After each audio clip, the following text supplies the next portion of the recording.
হয়েছে, তোমারও মরবার সাথ হয়েছে। তবে এসো, তোমাকে এখন হত্যা করো, চৈত্র পর্ব এখানেই শেষ হলো।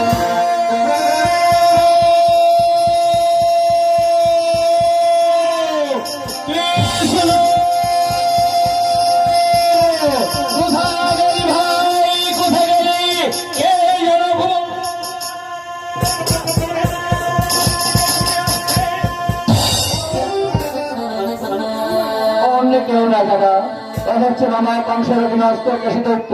মামা আমাকে হত্যা করবার জন্য ওকে পাঠিয়েছে। আমার যে বড় ভয় করছে ভাই। কেন দাদা? তুমি তো সবই জানো, আর জেনে শুনে কেন নিচে ভয় পাও? তবু কি জানো, এত জানি আশঙ্কায় আমার বুকটা দুরু দুরু করে কাঁপছে। একটু আড়ালে যা ভাই বলছে দাদা। অন্যায় অপরাধ নিয়ে আসছে ওই কেশিদত্ত আমাকে হত্যা করবার জন্য, আর আমি কৃষ্ণ